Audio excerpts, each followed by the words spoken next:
to a glove. "Will we ever see you again?" Lyndall said. "Of course." Thump, thump. "When?" "After I do my job, which is going to feel like a long time." A squirrel ran across the pickets of our chipped and peeling white fence. A neighbor in the distance started his lawnmower. "How long is 13 months?" Lyndall asked. Ford sighed as he drew back his arm and threw the ball to Dustin. "It's 13 months, Lyndall." More silence, more sounds of the ball hitting the thick leather of a glove. And then Owen said, "Will you be here when I try out for Little League next spring, Dad?" "No, I'm going to miss that, Owen." "Will you be here when I go to kindergarten?" Lyndall asked. "No, I'll miss that too." Ford, speaking in his deeper, authoritative voice, the voice of a firstborn son, said, "I'll help you get ready, buddy." Ford was a baby the first time Dustin deployed. The second time in 2002, Ford was 2 years old and Owen was 6 weeks old. Back then, the boys never understood, not in a concrete way, that their dad was missing. Back then, my young children primarily needed their mom, for nursing and kisses on scraped knees. Back then, there wasn't Little League or kindergarten or junior high school. There wasn't looming adolescence. Owen saw me standing in the doorway and came to the screen. "When's dinner, Mom?" His shoulders looked like the edges of a coat hanger beneath his shirt. His legs had grown an inch or more in length over the winter, but they were still thin. "It will be ready in just a minute," I said, turning to go back to the kitchen. "But Mom, we've been waiting for like an hour." Owen slid open the screen door and followed behind me. Owen survives on a diet of peanut butter and bread, yet he's always anxious for dinner time.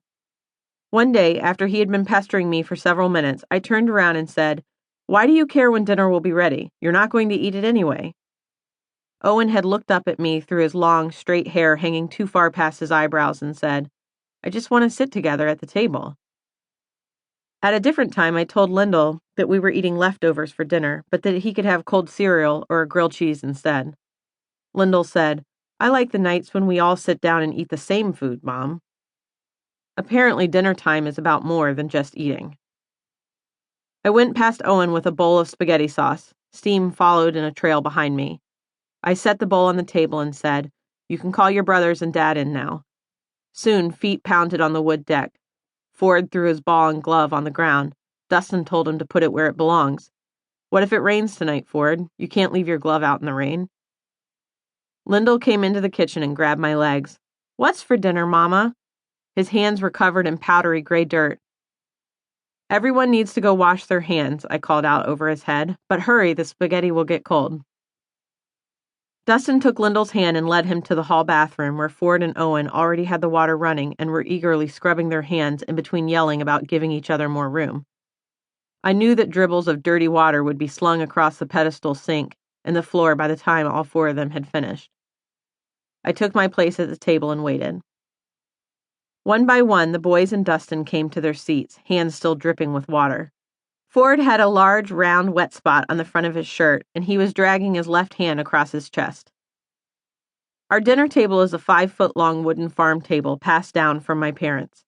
From the time I was a baby until I left to marry Dustin, I ate at the same table with my 2 older brothers, my mom, and my dad. We each had our own place. Dad sat at the head of the table, and I was on his left. Mom was across from me and next to my brother Van. My brother Will was beside me. No matter how many people we had to dinner, whether it was just us or my grandparents too, or a whole other family of 5, Mom always squeezed everyone in at the table. There was no balancing plastic plates in your lap in Mom's house. The dinner table was the center of our house.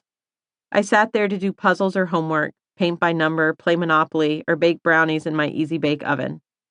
The wood was soft and nothing got past it without leaving a mark. Where I sat, the top was marred with indents from my spelling words, letters to my friends, and the leftover swirls from the spirograph I got one Christmas. When sunlight came through the bay window of the kitchen, every dent and every shadow of a math problem was highlighted in the grain.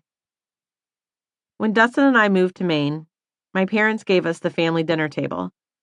Dad spent hours sanding it down, erasing all the marks and words, and then he stained and varnished it. In the kitchen of our white weathered cape, it looked like a brand new table. Nearly 40 years